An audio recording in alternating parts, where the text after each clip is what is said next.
All right, let's get started. It's great to see a lot of cameras turned on. So if you have cameras, do turn them on. It really uh, makes it more human, I guess, instead of having to listen to just voices. So, yep. So let's get started with today's meeting. Welcome everyone to the Layer 5 community meeting. Today is the 8th of October, and the main agenda for today is definitely on KubeCon, which starts next week. So Meshery and Service Mesh Performance are two projects that came from this community, which were eventually donated to CNCF.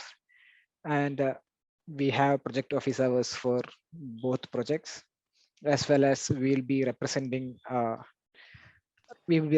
in the CNCF Tag Networks Service Mesh Working Group. So many of the initiatives by the CNCF's Service Mesh Working Group comes from the Layer5 community, projects like Get Nighthawk, Service Mesh Performance, and so on. So before we get started, Mario, I know you introduce yourself in the other call, but would you like to do it here as well? Because we have different people joining in. Sure. Yeah. Thank you. Well, nice to meet you all. My name is Mario Arriaga. I'm from Mexico. So I just joined because there was this open source community event over here at Mexico, Latin America online. So, well, it's very nice being part of this community. I have 5 years of experience with automated testing in different tools and languages. And lately, I've been working with Cypress and some other Node.js tool sets in a development team over here at F5, as well as several CI/CD experience, Azure pipelines, Terraform, Pulumi, and right now I'm trying to pick up Kubernetes. So it's pretty cool to be part of this community to learn and contribute back to all of this ecosystem, specifically to Meshery. So that's all I have for now. Thank you. Great to have you, Mario. Actually, if all that you do is just say good morning occasionally, like that's such a refreshing comment for me. There are lots of folks on the call who it's typically not morning for them. So I'm in this perpetual habit of like saying good morning kind of awkwardly to most people. And so, so thanks for that already. It's really nice to have. Actually, that's a really nice introduction. Let me ask you this: of the organization or the group or of the product or like of your focus within F5, is that on a particular product or is it a team that's orthogonal to, one product versus one? Yeah, I think I get the question. Thank you, Lee. Yeah, so right now I'm working with this, it's an eye health. So it's this diagnostics and reporting web application. So they have this classic on-prem version, which it's been in production for more than 10 years. And that right now, first they were trying to do a lift and shift. And when I joined, they were looking for like a whole cloud version, remake it. So I'd say, yeah, it's a specific product. We're aimed for 2022 to have this cloud version ready, at least for internal users.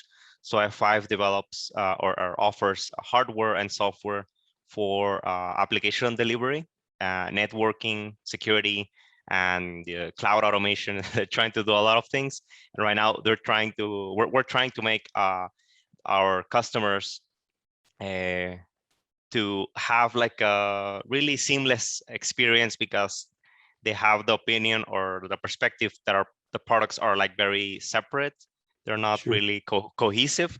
So they're buying a lot of companies and products like Volterra, Nginx, some other well, let's Aspen Mesh. say tools. I'm sorry. And then, yeah, sort of spin in Aspen Mesh, like as another. Oh, okay. Yeah, I wasn't aware of that, but yeah, and basically I decided to join because, you know, we have this diagnostics engine in our on-prem version. So there it has more than 3,000 heuristics, and the cost of migrating that that code over to TypeScript to the new engine we're doing, it's like very high. So we'll be lifting and shifting that part, and they're like, yeah, we'll move it into a container. But I'm like, hey, wait, but what about the performance? You know, what about would it scale a single container? So we're looking into Kubernetes, and I'm thinking that, you know, it'd be good to have more exposure to all the ecosystem and tools like Meshery. So Yeah, hoping to totally. learn a lot. Yeah, that's great. Yeah, I used to lead the engineering for Seagate's cloud, and one of the teams that I had, it was kind of a weird team. It was a collection of like it's about 40 people in this one team, and there was like, I don't know, like 20 PhDs. Most of them were focused. They were statisticians, mathematicians, physicists they were focused on, which was like a great thing, but also horrible because many PhDs kind of do coding like a football player does ballerina, maybe, or does ballet. And so, but the moral of the story is, or the interesting part is, it has to do with maybe the heuristics that you're talking about, is that we were going through a partnership with IBM at the time. And part of what the team was designing was, well, I won't throw in more acronyms, but say, I imagine it's somewhat similar to a SaaS-based iHealth, a lot of telemetry coming from the hardware systems themselves. Oh yeah, we process a quick view, which is just a tar, and it's sometimes a tar with tarables. So it's like a lot of XML processing, really heavy, because, you know, software and hardware for the that the customers use, you know, it generates a lot of information. So yeah. Is the heuristics that you were referring to, are those those are for determining health in an intelligent way? Is that what those are about? Well, it's mostly there's different articles at F5's knowledge base. So there's specifics of this is for big IP systems. I honestly wasn't aware they existed until I joined F5. Sure. To be honest, but basically these big IPs, they have their own kernel. You know, it's kind of like running besides I don't know which flavor of Linux or Unix, but basically it generates different information based on, you know, their own modules. So if there's a specific error that an article would let our end users know, it's either some let's say what's the name when it's vulnerability. It could be a vulnerability, something failed, you know, there's something configuration wise it wasn't done properly, or there, you know, there's something has to be done, so there's errors being thrown, so it would look through different XML files. So that's the ones I know. For example, if a CPU fan or a chassis fan isn't working correctly in the hardware, there's a specific errors it throws, and our heuristics sometimes, you know, they look for those errors, and they have different rules that are defined. Right now, it's an old language. I just forgot the name. It's not Perl. It's not. It rhymes with lint. No, but it's not. H language. Well, I don't recall the language, but basically our engine is in a very old language. It's even inside a CGI running inside some container. So really old, really, Awesome, dude. Yeah. yeah. So basically Uh, that's kind of it. There's other kind of heuristics that I'm not familiar with, the 3000 of them. yeah. But yeah, Cool. Okay. Yeah. So not heuristics in the sense of machine learning, but heuristics in no, the sense not of yet. like, yeah, I have a rule-based system that where humans have captured like what, look for this thing, and then if you see that, then look for this. And yeah, that's nice. That's great. Yeah, there's Sure. a similar concept that's needed in Meshery. There's an open issue describing a feature to be added. Well, it describes it for Meshery CLI, Meshery CTL. Mhm. It's well, it's a what do we call it? Is it a report? Meshery CTL system report or system diagnostics? But it's the concept that it's not a dissimilar concept in so much as when someone bumps into a bug, it's like, okay, great. Hopefully they'll come and open it up, and hopefully So when they do, they'll telemetry, right? yeah, yeah, but yeah. Like, So yeah, like a diagnostics package. Yeah, yeah. I mean, a very Mhm. similar concept where, hey, there's Meshery has logs. It's helpful when people drop those logs into the issue. Mhm. It's painful for people to have to go collect the logs and then describe the environment Maybe and they then could go. provide an ID, right? And it's something that could be fed into some system, right? That's the So like idea. yeah, actually the tar ball that actually it says zipped here, but like the tar ball that you just mentioned, it's like very similar concept. Hey, just grab the local logs, grab some diagnostics info, some Zip it environment up. info, like yeah, Cool. yeah. And then that way, when they come, it's just a convenience operation like that, such that when they come to open an issue, that they can just drop it in, and then it becomes consistent for the rest of the community who's trying to go through and figure out what's going on. Hopefully that it eliminates some of the back and forth with, and so Yeah, that could it be would speed up the facilitated. process of, troubleshooting everything, right? Yeah, people might be a little more encouraged to, like when they come to some projects you go to fill in a form for a defect, and the maintainers have done a great job of saying, okay, here's the template, and then you sort of scroll down the screen. It's like, fill in all this info. Like, Oh, oh, that's pretty cool on yeah, its own. yeah. It's very much needed. It's painful Mhm. to the end user who's like, well, you know what, it's not even worth it. Forget it. But if they made that a click button thing, like so it can be done either or both from Meshery CTL, which is what's described here, or from Meshery's UI, either of its two clients to facilitate that. Mhm. So anyway, I just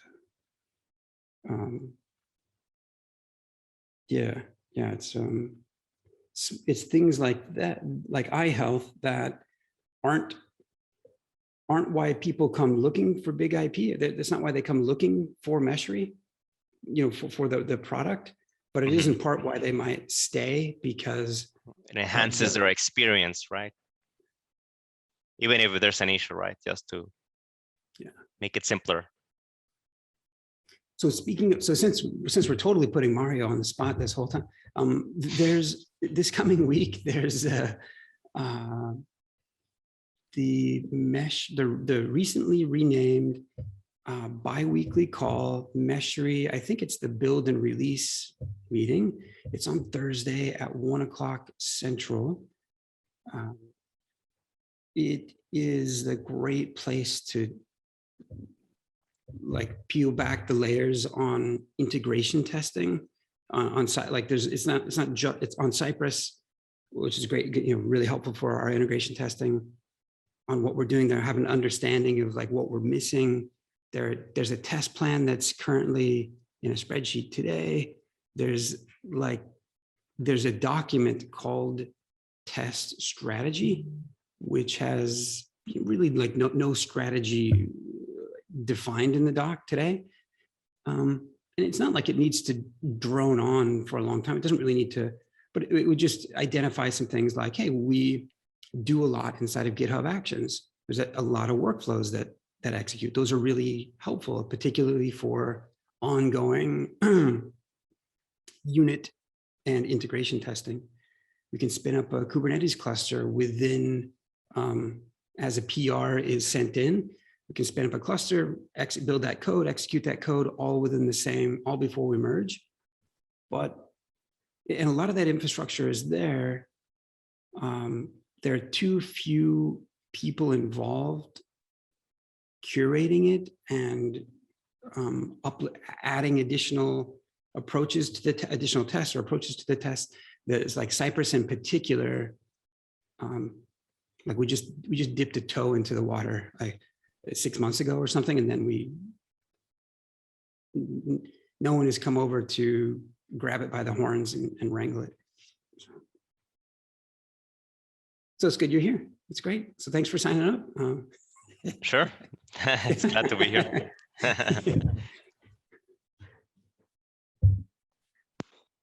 All right.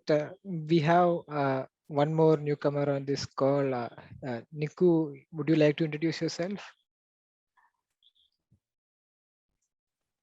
So, evening. Yeah, okay. So I am Niku Singh. I'm a sophomore from India, and currently I'm learning OneStack, and I have to contribute to some project related to the front end part. And recently I was just hovering over some GitHubs and open source, looking for some open source communities. So I just came across this. Before joining this, I even looked up for the YouTube video, and it was quite good. And that engagement was quite fascinating, engaging to me. So I thought, give it a try. Okay. So that's it. That sounds really good. Glad you had a good time. Good onboarding process here. Welcome to the community, Nico. Really great to have you here. Did I miss anyone else? Is anyone else new on this call?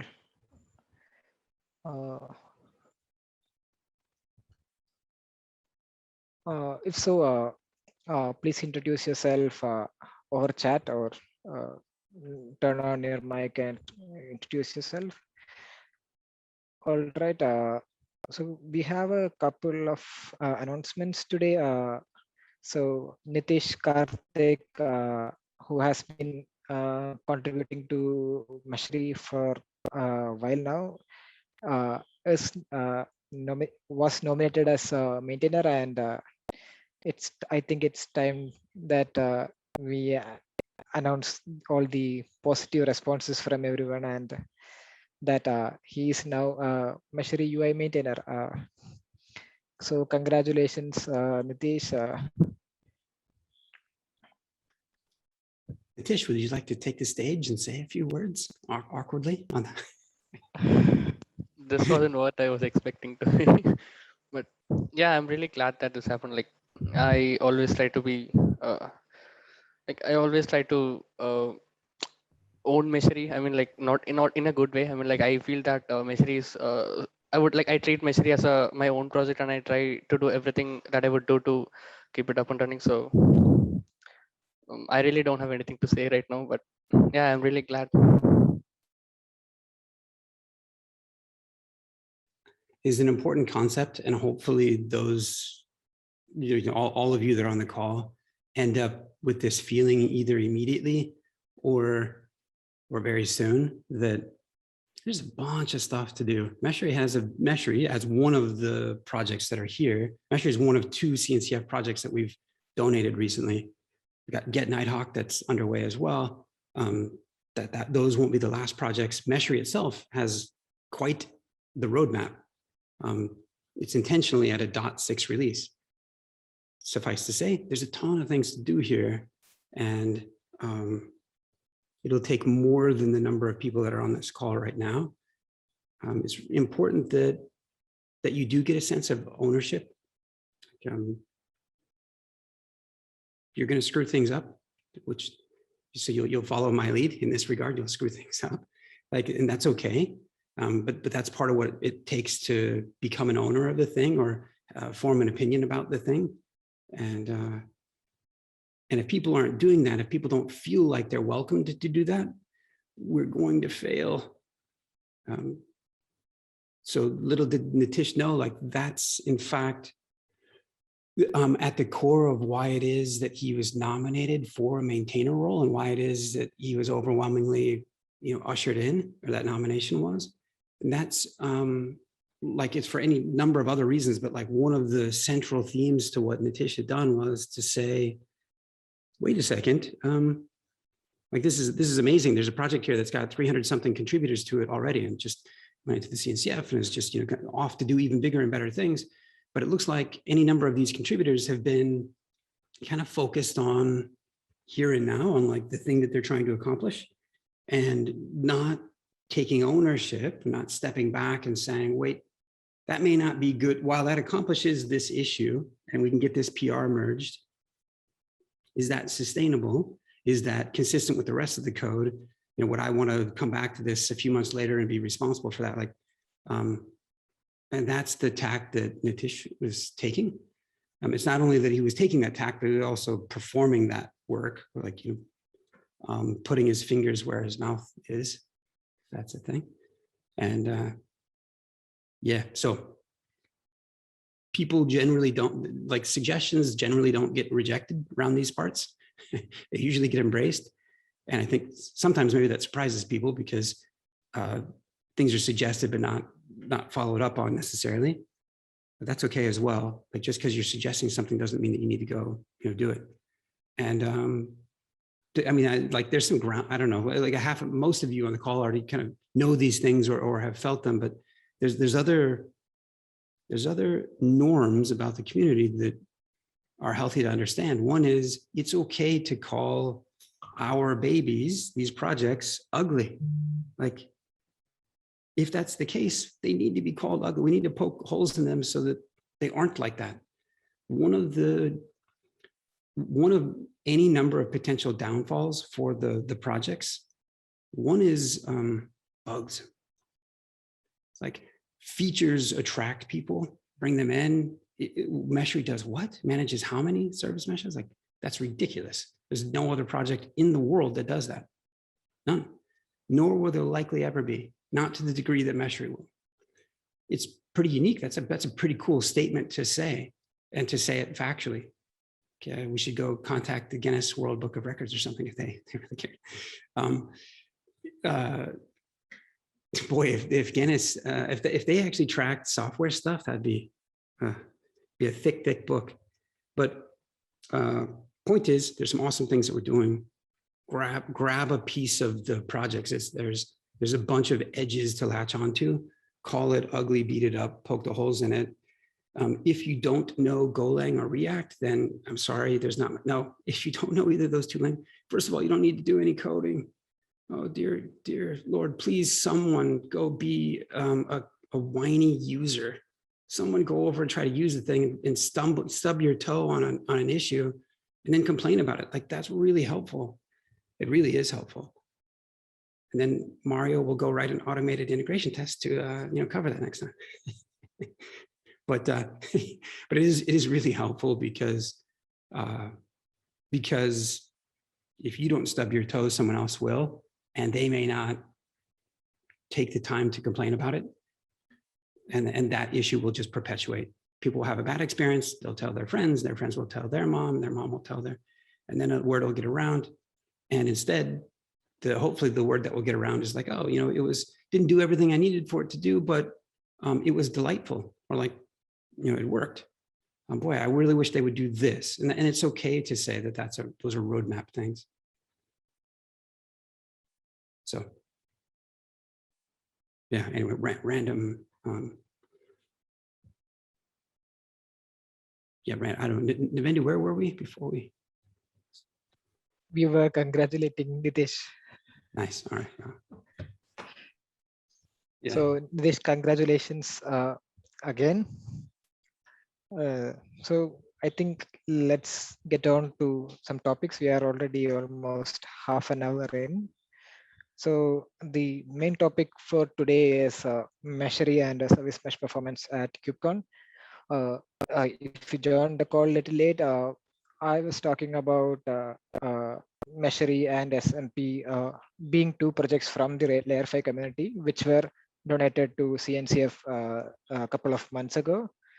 So as CNCF projects, we will be represented at KubeCon, which happens at next week. So we have 2 project office hours, one for Meshery and another for service mesh performance. We also have we will also be represented at the CNCF tag networks service mesh working group. So some of the projects that are of interest of the service mesh working group come from the Layer5 community. So Get Nighthawk is one such project, and service mesh performance is also another project that we discuss at the service mesh working group. So yeah, the links to the events is shared in chat. And other than the office hours, we also have a bug bash session at KubeCon. So when KubeCon kicks off on 11th, there will be a bug bash event where contributors can pick up issues, and they can get points for fixing the issues, and the people with most points get some I think get some prizes and also gets some bragging rights. So the current contributors can also participate in the bug bash. There are a lot of bugs that were reported, so you can jump in and fix it as well. And Lee, would you like to add anything else about? Just, very briefly, come join the office hours for either of the 2 projects. It's a good way to learn about them if you're still new. If you've been here for a while, like come join, come represent. We'll call you out if we see you there. There'll be a few of you who will be panelists there and be helping tell people about the projects. Next, I think going forward for KubeCons, at least KubeCon China, one of our mesh mates, Anita, she'll be giving a talk on Meshery. I don't know that, I think going forward with the number of sandbox level projects that there are in the CNCF, I don't know that they will be afforded office hours ongoing or from here on out, I'm not sure. So this might be the last time. We'll also have a talk at Service Mesh Con for those that might, that's kind of a day 1 or a day 0 add-on. We are going to debut what will be a really popular plugin for Meshery. We'll debut MeshMap. So Service Mesh Con, all about service meshes. It's a couple of tracks, it's a 2-track day, I think. We'll talk about service mesh patterns in that talk. Service mesh patterns are becoming fundamental to what Meshery is. There's a book being authored now on service mesh patterns through O'Reilly. There's some details about it on the Layer5.io website, but all of the patterns that will go into that book and potentially a subsequent book, they'll be implementable by Meshery. As a matter of fact, Meshery is called out prominently in that book. Is like in the intro chapter, the second chapter is nothing about Meshery. Like, here's how you get going with Meshery. Here's how you can take and import patterns into Meshery. And so, so that's what that Service Mesh Con talk is about, service mesh patterns, about the book. Therefore, it ends up being about Meshery. Meshery gets demoed on stage, as well as MeshMap gets demoed a little bit. So that's exciting. So that's another talk there. In general, I would say, like, hey, go, whether you've done a ton of work here or not, go represent, go tell people about, well, like some of the resources that are here.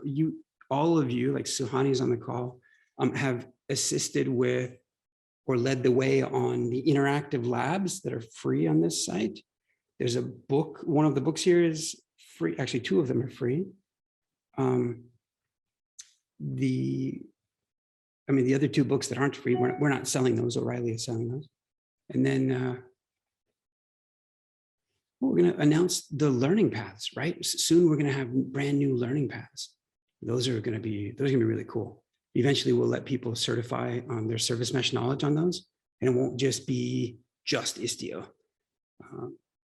So there's a lot. Anyway, go tell folks about the resources. Like, it's a great way. Most people in the world, 95% of the people, or of those that are in tech, still don't know what the heck a service mesh is and how it works and what you can do and all that. And so acknowledging that the communities puts effort into all this. So it's good. It's good to go helpful to people. Hopefully that'll get them some exposure to Meshery. Meshery was originally created in part as a learning tool. Eventually, hopefully we'll have like a play.meshery.io, a hosted Meshery where people can just come sign in, dink around with an actively running, Meshery, provision service meshes, deploy sample apps, change rules, like see how all this stuff works. That'll hopefully be a great service for, again, for like learning, getting familiar. Good. Anyway, having said all that, go be active at KubeCon, learn some stuff, maybe come back and share. If somebody did this community call, we talk a lot about Meshery, but in the past, sometimes all we've done is talk about how the community is doing, like how many visitors are there to the different sites that we have, how many people are signing into Meshery, how many people are in Slack, how have they joined, what's that experience when they do join. We'd really try to take a lot of time to curate that experience. What does the contributor ladder look like here? What does it mean what are the various roles in the community? What do those look like? There's a community handbook that's like essentially published or is about to officially be published. You can find that on layer5.io, but there's a lot of softer things that go on as well. So one thing that we should do, I think we've almost done this in the past, but like this Zoom, we should get some Meshery and some project ones or some Layer5 ones as resources for people. There's a lot of resources in the community drive if you don't know. As a matter of fact, recently I think there was a copy of Squid Game sitting in there. So just FYI, we had our first formal incident reported, even though, hey, don't, the community drive is not for copyrighted material. So yeah, good. So hey, next week, since now I'm haranguing everyone with a bunch of updates, I'll say this, like, hey, next week we're gonna, some of the meetings will be canceled. Specifically the Service Mesh Performance meeting. The next Service Mesh Performance meeting, we'll have a Googler, Jacob Sobun. He'll join and he'll talk to us all about C++ with respect to Nighthawk. That'll be exciting, not because he's a Googler, but because he's gonna go, because we've been waiting to like really dig into adaptive load controllers, which are gonna be pretty interesting. He's gonna cover that. So next week, do we have anyone on the call that thinks that they might like to host the websites call? Someone who's been a little bit familiar with that one. Think about it. And if you think you might want to, but you're not quite sure what that entails, then you ping me, or I would say another community manager, but a couple of them are out. I ping Sayatan. But yeah, otherwise we'll just cancel for next week. That's not a big deal. Cool. I think those are the KubeCon updates. We normally have more talks than we can handle, and this KubeCon is the same. It's part of my goal for most of you, whether you desire for it to be or not. Utkarsh is still trying to hold off on me, but it's part of my goal for me not to be on stage anymore, but for others, for all of the rest of you. It's part of why Anita is presenting at KubeCon China. It's because we submitted her talk and we're helping prepare her for that. So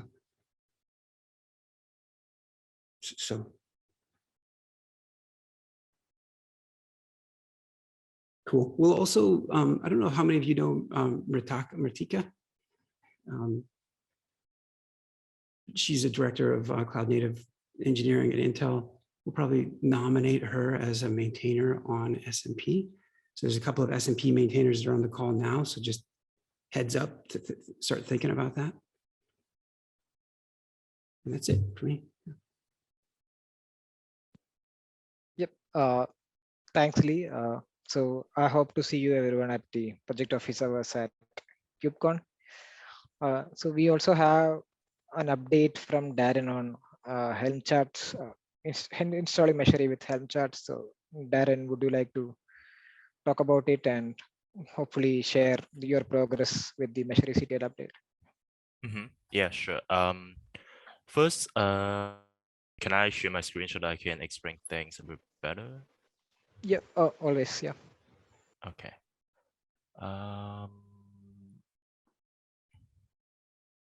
So I'm sharing it now. So in terms of the topics of the issues within the Helm chart, I did happen to find one small issue, and I just, that's the one that I just, no, not this one that I just filed. So it failed to install the Nginx service mesh because this guy, the label namespace doesn't have the permission to do the pre-installation, I believe. I don't really know like what this means at the moment, but I believe this is not going to be a big issue. And luckily the other, so I also tested, like even before the PR got merged, I also tested, most of the installation for the other adapters, and then they're all working. The NSM and then the console, the Istio was also working. But then the OSM one is also a bit tricky because it's failing in the init container, but I don't think the issue comes from the Helm chart. The error message is saying that it's not able to create the default mesh config because neither the kube config nor the master was specified. I'm not really sure if this issue existed, have been existing or not. Because, oh, it has been, okay, yeah. So it's not yeah, that's what I thought, because it doesn't look like it is a Helm chart issue. So yeah, so for my own testing, that's the only Helm chart issue that I've found. But since there are like other, like much more other functionalities within the system, I really do need some help on testing other functionalities, because so far I've been, testing the installation for, for each adapters. That's what I have been testing since I'm still, new to the community and I'm still not aware of other functionalities. And yeah, so that's the only small issue that I've found so far.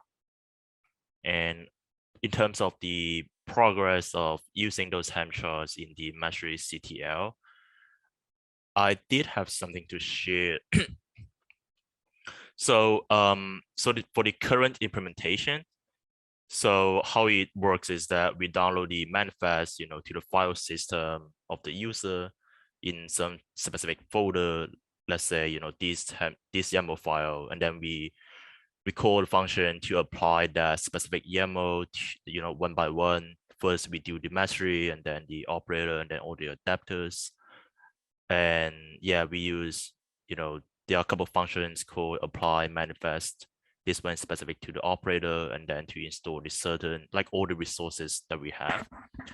And then, but I'm very confused about implementation because it seems the adapters, they always use the version latest, but the mastery part, it only use latest when the context version is latest and the context channel is stable.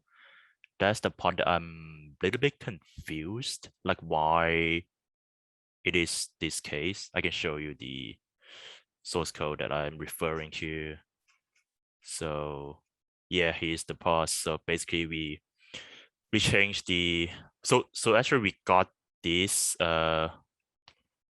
image, Meshery image version from the context, and then we check if this context version is latest, and then channel is stable, and then if it is the case, then we basically change this to latest. I'm a bit confused about the implementation, to be honest. And then And then, after we change this image version, we basically, call this function to actually go into the YAML file in the file system and then modify the image version, and then we apply the manifest using the helper functions. And then for the adapters, we always install the the latest version, well, the image version with the latest tag, image tag. So yeah, I'm not really sure about that part. But besides that, the migration is pretty simple for the system start and stop. But for the update command, it's a little bit tricky because for the start and stop, we have the apply ham chart helper function from the mesh-kit library.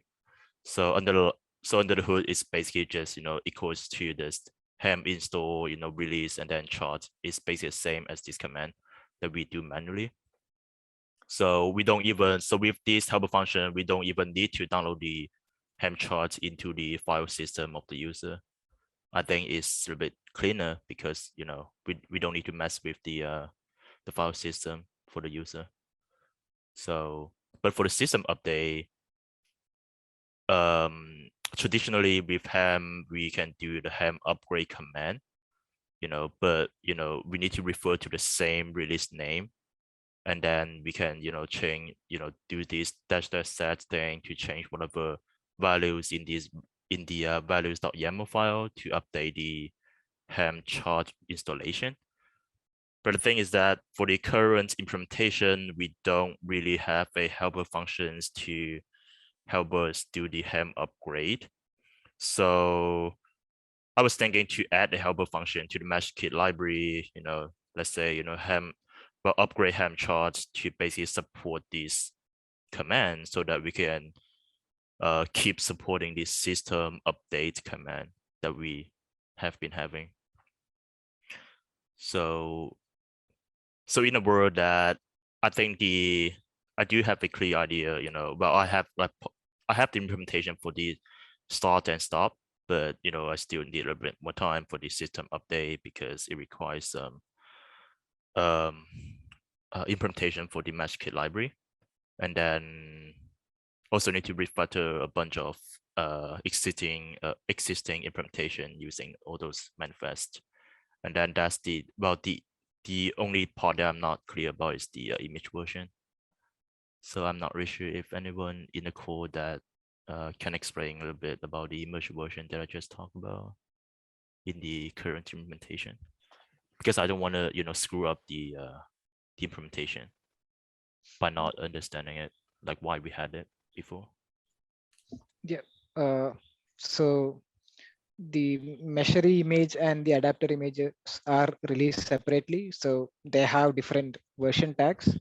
And in the current measure configuration file, we only track the measure release version. We don't actually track the version of adapters, which we could maybe in the future, Okay. like if that is a use case, but it wasn't done because like we ideally want users to always have the latest adapters or latest measure Okay. Oh, so the mastery, so by default we do the so it basically follows the mastery CTL's version for the mastery part. Is it correct? Yep. So yeah.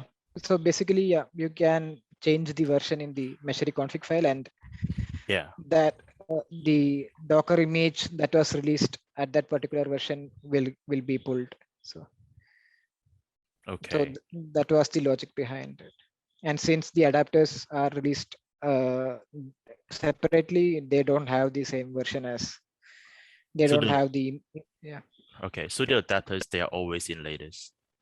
That's the only get, right? Yes. So but like that is how we do it now. Okay, but in the future this might change for the adapters. Yes. Okay. It was there, like wasn't able to complete the remainder of the task. So to speak to this, there's two release channels, stable edge. They each have this concept of latest, stable latest, edge latest. the quote unquote latest becomes this keyword for a subscription.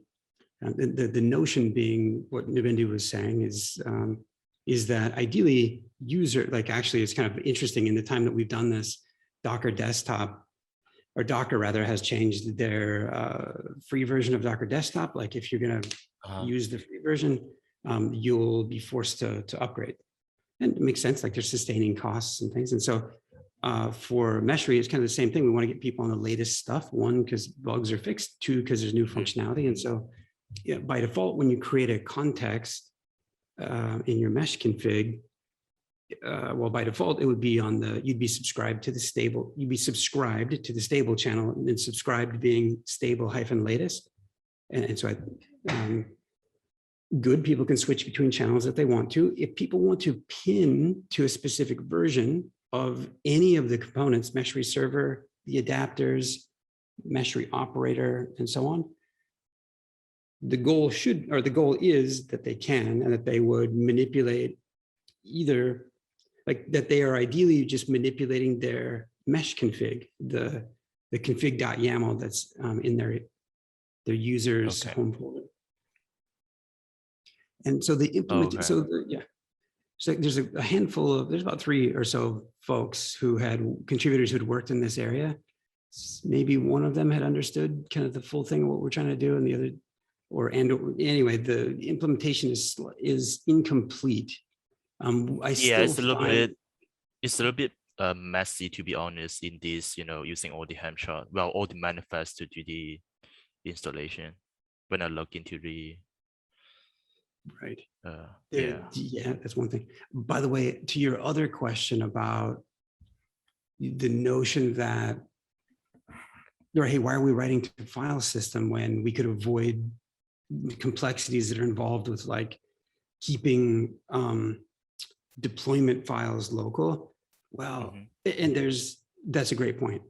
The logic behind that is that there's any number of users who want support for air-gapped deployments.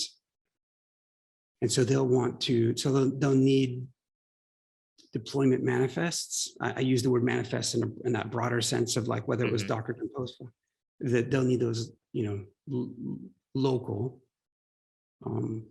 That brings in the unwanted complexity of kind of, in part, what you were alluding to, which is, okay, well, so if they deploy one version, great, they've got a copy of that one version's manifest. Maybe they go to the next one. And so we just need to make sure that there's a little bit of undone. There's some decent work that's done there today. There's a little bit more that needs to be done in terms of like versioning those. Okay.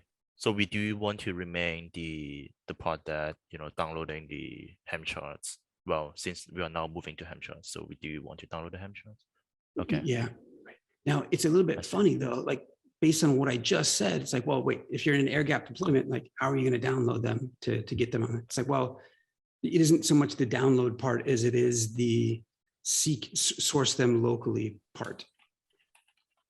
And so in order to facilitate that, it's like, well, if someone, if they're on a machine and they switch networks to the air-gapped network, that they would, we're still not quite, it's okay that people might have to manually download the Helm charts, but place them in that folder, but at least the infrastructure within Meshry CTL is there to source locally first. Okay. So actually, just to add to that, so actually apply Helm chart, that particular function already supports local applying manifest.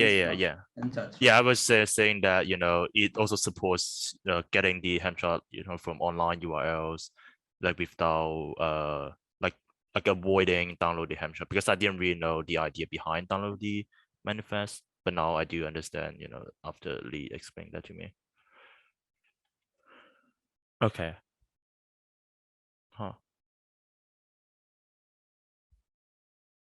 Yeah, I think I get it now. I'll try to finish up the PR either.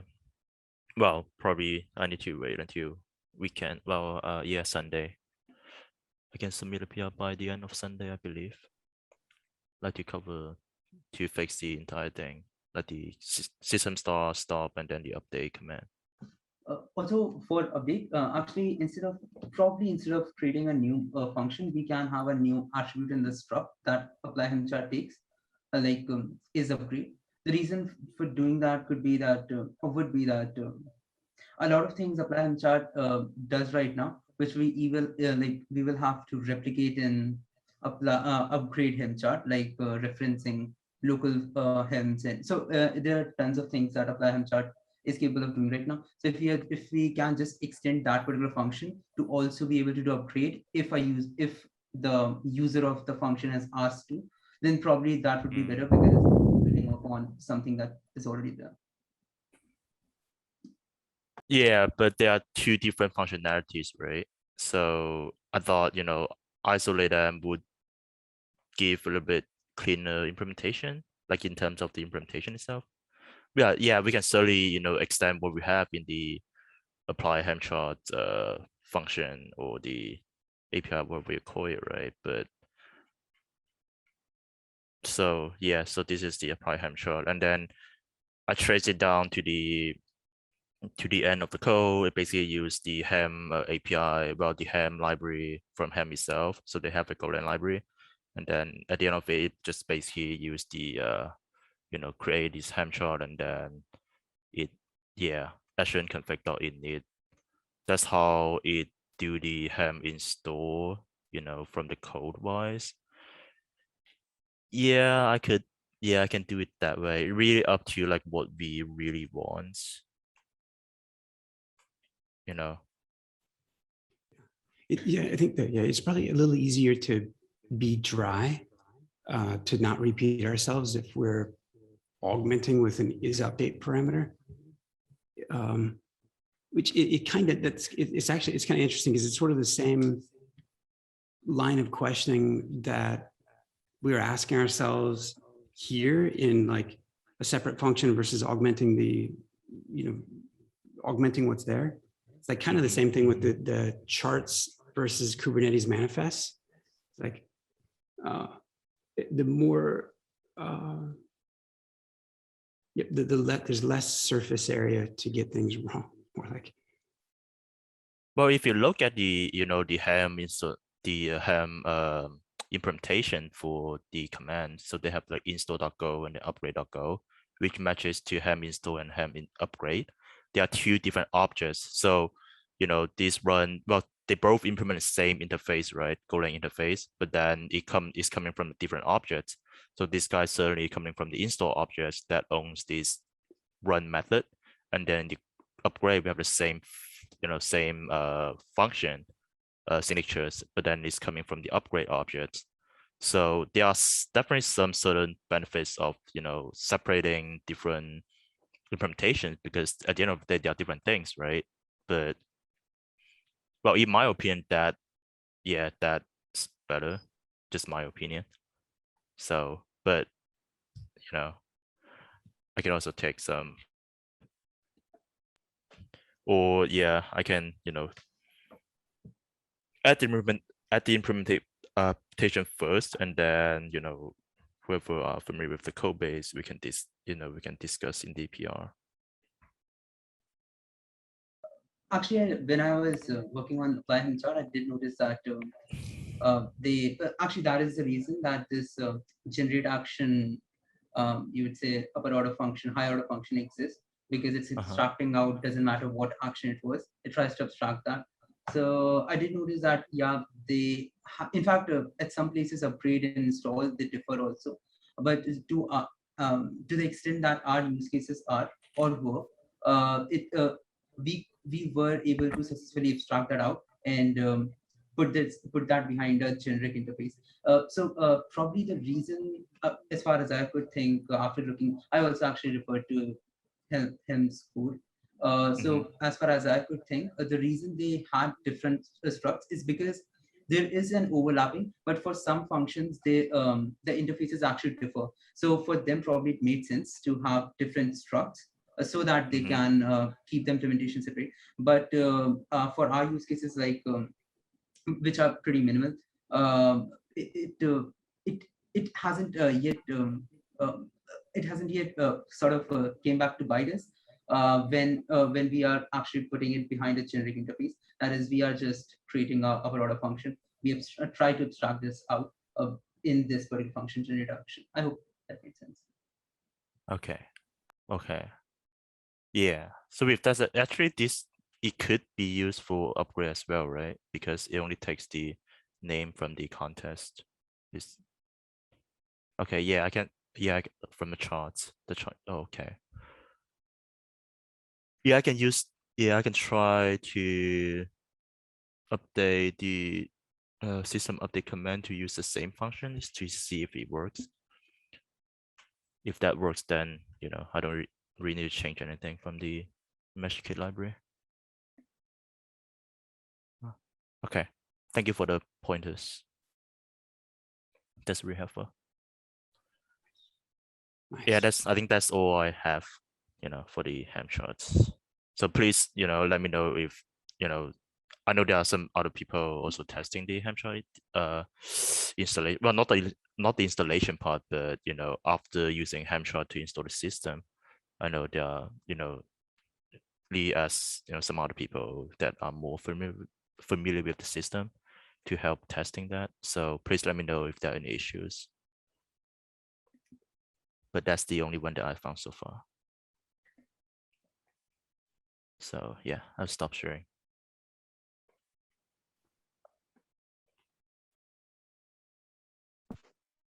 Thanks, Darren.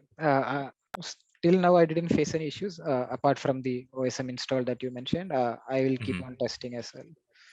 Okay, great. Thank you. All right. So we are almost at time. So before we end the call, I just wanted to bring everyone's attention to some outstanding PRs. So some of these PRs are for the upcoming release, and there are 40 outstanding PRs in the machinery repo. So for maintainers, we need to close some of these PRs, and anyone can help us out here by uh, doing support reviews. So yeah.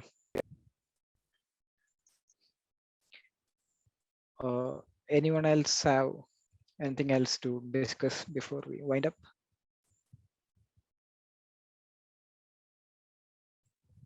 There's a couple of quick items. So Megan is on the call, so is Zane. So Megan and Zane, at least for my part, I'll be spending a little bit of time with you either asynchronously or synchronously over the next couple of days about the blogs for the .6 release. So thank you for stewarding them. For my part, I will finally turn my attention there. It's good. And yeah, we'll try to. So I don't think Tanuj is on the call right now, but he had been working on a short, what would you call it, a short marketing video to improve what we have on Meshery.io. To show people different functionalities in action. And so I'm hopeful that that's this weekend as well. He had said Sunday, and so.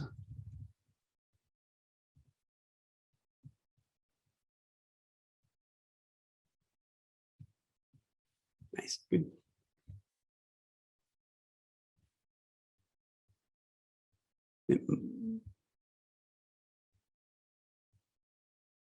Manav, since you're on the call, like there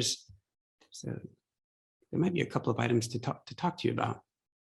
There's some good work that you were doing. There's some hiccups that Meshery still has with Grafana, the Grafana SDK, kind of that integration. So, but it's really powerful, super interesting capability for Meshery's users.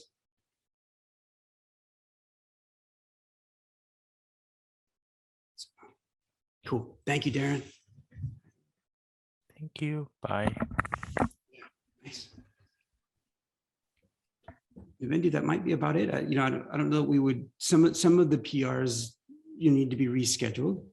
And those can be okay.